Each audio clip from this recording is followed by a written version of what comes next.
This is a really good question, and without being too technical as a pharmacist, I'll leave you with this really simple introduction, and it's all about the base. You might be familiar with the song.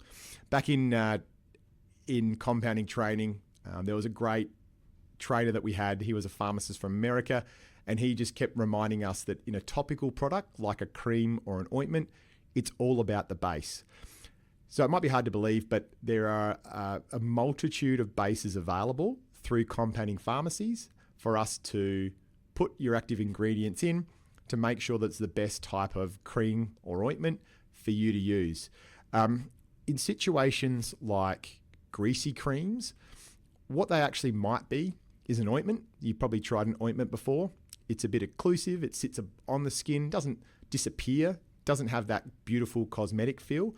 But one of the things that we would remind you about is it's actually a really good product in situations where you've got a skin allergy, or you've got a really problematic issue that requires, tacrolimus or some sort of anti-inflammatory action. And when you've got a really thick ointment or a gel type, it actually will stay on there for a longer period of time than a prettier cosmetic cream.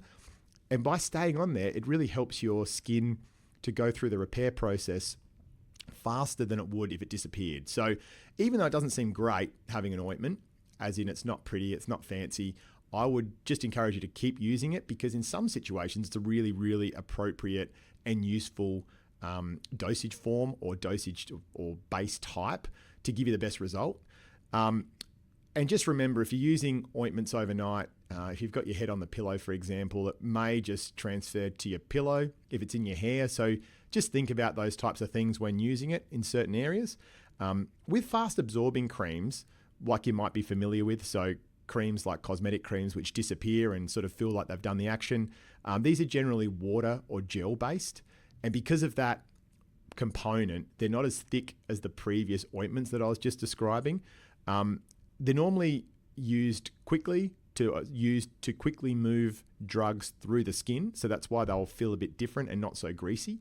But again, they won't give that protective ability that an ointment might. So you might put cosmetic products in it, hydroquinone creams, that type of thing, to get it out of the off the skin quickly, but it will have a different usage form for the ointment. So normally daytime, easy to use, relatively stress-free. So it is another really good compounded cream alternative.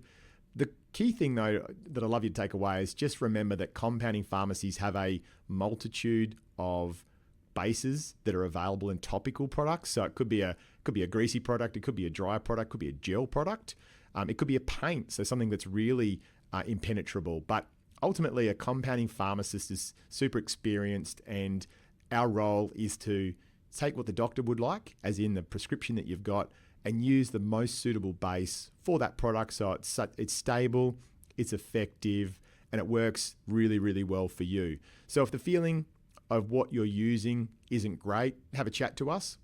We're always happy to give you some pointers and some feedback, but often the base that you receive will be the most appropriate for what's in it, which means it should give you the best outcome.